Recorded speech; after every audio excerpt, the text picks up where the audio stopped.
I want to give you some quick tips about some scale patterns and interval patterns and tonal patterns that occur in the major and minor scales that you may not be aware of, but might make learning the scales a lot easier for you. My name is Josh Gu, and after years of studying the clarinet with some of the best teachers from around the world, I am excited to be sharing my knowledge with you.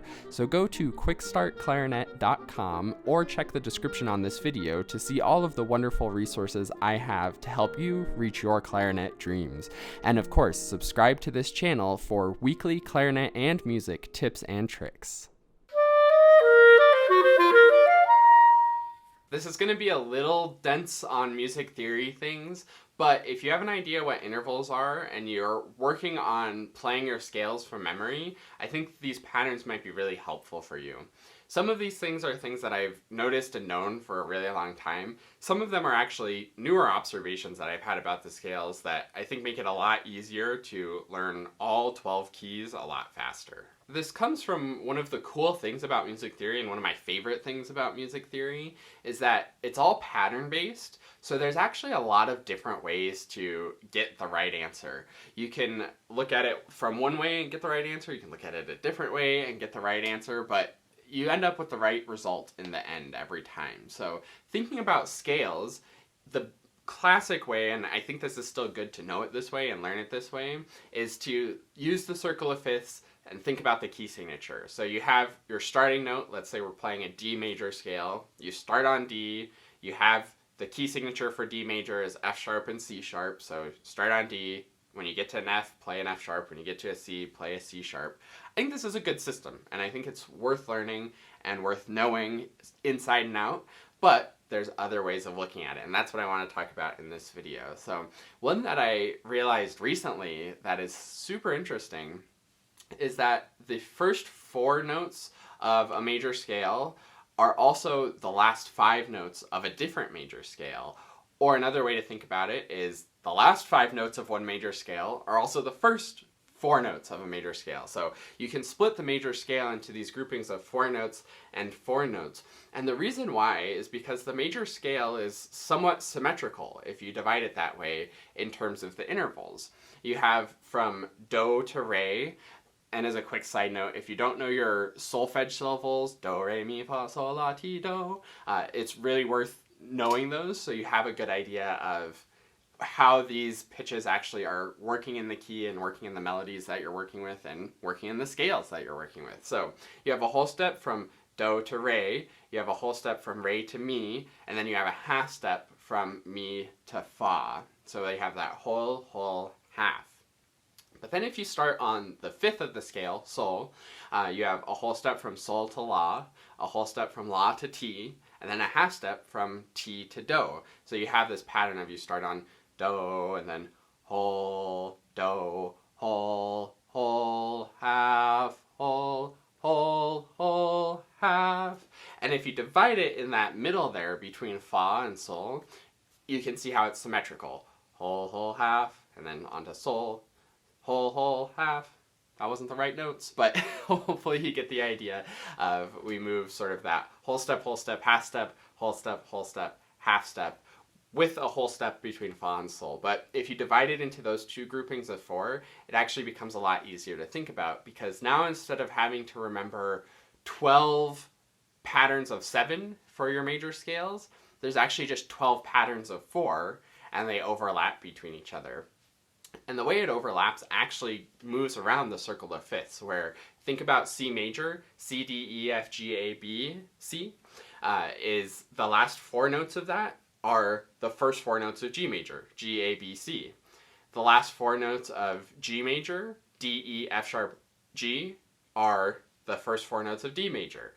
The last 4 notes of D major, A, B, C sharp, D, are the first 4 notes of A major. And it works that way around the circle. You can also look at it going backwards, sort of, where the first 4 notes of C major, C, D, E, F, are the last 4 notes of F major, working around the flat side of the circle. So that's just a good little tip to know. And I think it's really helpful to be thinking about those half steps, because those are the interesting ones of the scale. That's what makes it a major scale, is where those half steps are. So you can always lead that way. Do, re, mi, fa, sol, la, ti, do. And it also gives you some nice forward momentum to it too. So you have that sort of do, re, mi, fa, sol, la, ti, do. And by splitting it up, it's easier to comprehend. It has more forward direction. It has a more tangible pattern to just remember those 4 things and the 7 things. There's tons of benefits to thinking this way about your major scales. So I encourage you to give it a try. Maybe you've noticed this pattern before, but haven't actually incorporated it into how you're thinking about your scales. So give it a try if you haven't. If this is totally new to you, give it a try and see how it works for you. If you have no idea what I was talking about with do, re, mi, fa, so, half steps, whole steps, all that craziness, that's okay. You can still get value from this. All you should do is practice your scales sort of in 4-note grouping. So 1, or let's make it C major so it's really easy to understand. C, D, E, F, G, A, B, C. You can practice your scales that way and make it a little bit more manageable and have sort of a goal for each of those notes. Another pattern related to this that's kind of cool is it can help you figure out the key signature too. Let's look at D major, for example. We have F sharp and C sharp, and it's no coincidence that F sharp and C sharp land at the 3rd and the 7th note, because we have 1, 2, 3 leading to 4, 5, 6, 7 leading to 1. So we need that raised 3rd and that raised 7th to make it a half step from 3 to 4 and a half step from 7 to 8, or a half step from mi to fa and a half step from ti to do. So that's a little bit how the key signatures work. You can think on the other end of it too with the flat keys when we're looking at D flat, half step between mi and fa still, and ti and do. So looking at D flat, that's where our natural notes come in. We have D flat, E flat, F, natural, that's a half step to G flat, and then A flat, B flat, C, half step to D flat. So it's those natural notes are where the half steps are to make those mi to fa and ti to do half step relationships. So this interval pattern is not only easier for breaking it up into groups for you, but it's also easier for actually knowing how the key signatures are working and gives you a little insight into why the key signatures work the way that they do. So that's some major scale tips. Now for a couple minor scale tips. One of my favorite ones and favorite realizations is looking at the melodic minor scale, for example. We raise that 6th and 7th on the way up, and then they're natural or back lowered on the way down. But if you think about it, the difference between a major scale and a minor scale is in the minor scale, it's just the major scale, but with the 3rd note, the 6th note, and the 7th note lowered.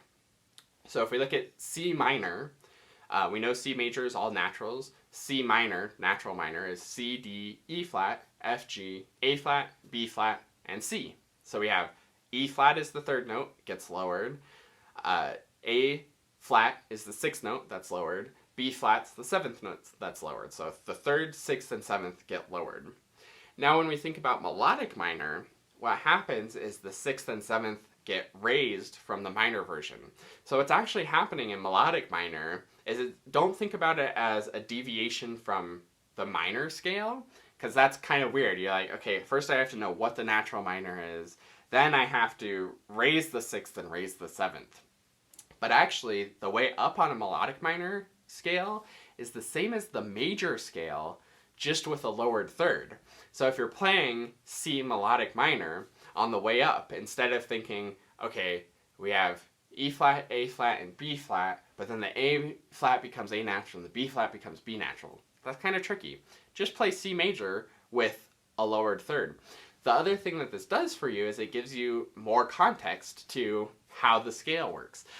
In choir or in music theory, we've learned or we're taught for the melodic minor scale, you can have this sort of idea going in your head that's first it's minor, then it's major, then it's minor, all the way down.